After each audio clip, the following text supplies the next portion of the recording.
E aí, gente, tudo na benção? Vamos lá? Queria compartilhar contigo hoje um tema bem complexo, às vezes também bem esquecido, mas também bastante relevante na nossa vida, que acontece no nosso dia a dia. E muitas vezes temos pecado por não prestar atenção, o pecado de omissão. Lá em Tiago 4,17 diz o seguinte: portanto, aquele que sabe que deve fazer o bem e não faz, nisso está pecando. E aí, será que você não tem feito o bem? Será que você tem sido negligente? Será que você é uma pessoa que não tem tido atitude nem posicionamento dentro da palavra de Deus, conforme os princípios que Deus ensina a cada um de nós? E aí, quanto maior é o nosso conhecimento, maior é a nossa responsabilidade, gente. O que é omissão? É não fazer algo que você sabe que deve fazer. É rejeitar, é desprezar algo ou situação que você deveria ter uma atitude, um posicionamento dentro da palavra de Deus. Eu vou falar alguns exemplos que tem dentro da palavra de Deus sobre omissão.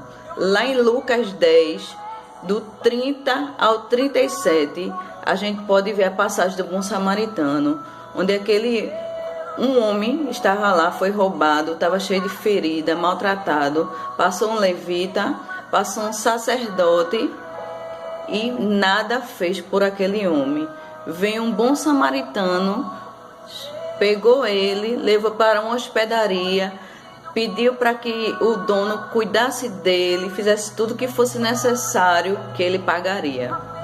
Outra passagem, Mateus 25, do 31 a 46. A passagem que fala da ajuda aos necessitados. Que fala lá: tive preso, não me visitasse, tive fome, não me desse de comer, estive nu, não me desse de vestir, por aí vai. Alguns exemplos de omissão. E um exemplo que toca muito dentro de mim, que me chama muita atenção, é o exemplo que está lá em 1 Samuel, capítulo 2. Uma história de um sacerdote chamado Eli. Ele guiou o povo de Israel por 40 anos. Ele era um homem bom, era um homem de bem, era um homem de Deus. Mas no final da sua vida, Eli não conseguiu nem guiar e nem controlar e nem governar sua casa, seus filhos. Então ali, no fim da sua carreira ministerial, no fim da sua vida, já com uma certa idade, o sacerdote Eli viu tudo o que seus filhos estavam fazendo de errado, que estava trazendo escândalo, ao nome de Deus, onde o povo estava vendo tudo o que estava acontecendo. Os filhos de Eli estavam ali transgredindo a palavra de Deus. Se você quiser ler mais com calma, com mais detalhes, vá lá em 1 Samuel 2. E o que foi que ele fez? Ele simplesmente não repreendeu seus filhos, ele simplesmente falou de uma forma sutil com seus filhos. Ou seja, é aquele ditado, deu um de doido, né? Que muitas vezes é o que temos feito no nosso dia a dia, na nossa vida, na nossa família, dentro da nossa casa, no nosso casamento, no nosso relacionamento com os amigos, no nosso relacionamento com nossos líderes, com filhos, em todas as áreas de nossa vida. Muitas vezes preferimos, evitar o conflito, o desgaste, por conta de não querer que aconteçam situações desgastantes, que a gente venha gastar nossa energia, que venha haver um conflito. Agora é necessário que exista um equilíbrio para que a gente venha se posicionar, que exista um equilíbrio quando a gente for tomar uma atitude, na verdade. Quando a gente for tomar uma atitude, a gente tem que ter um equilíbrio.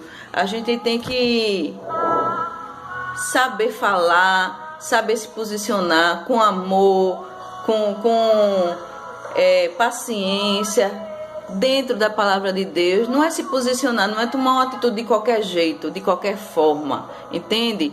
Então, tem um ditado, né, bem popular, que diz que de boas intenções o inferno está cheio. Muitas vezes passamos a não se posicionar, como eu já falei, para evitar conflitos. E dizer, eu não percebi, eu não entendi, não estava nem, dando conta disso. Mas será mesmo que se você parar para se analisar, você não vai dar conta que você está sendo uma pessoa que não tem postura, que não tem posicionamento, que não tem atitudes dentro da palavra de Deus, do jeito que Deus quer que você tenha? Então, muitas vezes somos tolerantes demais para o que é errado, somos tímidos demais, não queremos falar com as pessoas, não queremos confrontar, não queremos, ter um diálogo com as pessoas. Ou às vezes demoramos demais para a gente se posicionar. Precisamos ter o tempo certo, a hora certa, as palavras corretas para a gente se posicionar. E o que mais é lindo de tudo isso, gente, é que Deus fala lá em Gálatas 6. Vamos lá em Gálatas 6, o 9 e o 10, que diz o seguinte: a conclusão para essa reflexão na nossa vida: e não nos cansemos de fazer o bem, porque a seu tempo ceifaremos, se não desfalecermos. O 10: por isso, enquanto tivermos oportunidade, façamos o bem a todos, mas principalmente os da família da fé. Então é necessário que eu precise fazer o bem dentro da minha casa, dentro da minha igreja, com os meus vizinhos, com minha família, com meus colegas de trabalho. Não se canse de fazer o bem, não se sinta uma pessoa, eu sou uma pessoa besta mesmo, eu sou uma otária, como muitas vezes a gente fala. Não, seja uma pessoa que realmente não se canse de fazer o bem. Lute, tem um ditado que eu sempre falo, que quando a gente estou cansado, não, quero descansar, descansa só depois que morrer. Depois que você morrer, você vai ter o descanso eterno. Se Deus permitir você fazer por onde, você vai ter o descanso eterno, amém? Então, enquanto estiver aqui nessa terra, lute para fazer o bem, porque você vai ter vida em abundância.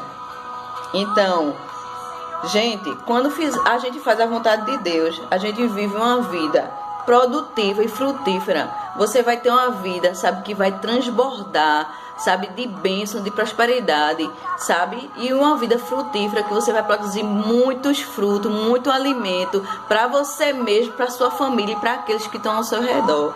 Essa é a bênção de Deus para a tua vida. Quando você faz o bem sem olhar a quem, quando você comete pecado, não só existe pecado que a gente sabe que existe, que são muitos: adultério, prostituição, tanto, gente. A gente dá muito valor a esses pecados e esquece, negligencia o pecado da omissão, que é a mesma coisa, é o mesmo peso, só muda as consequências.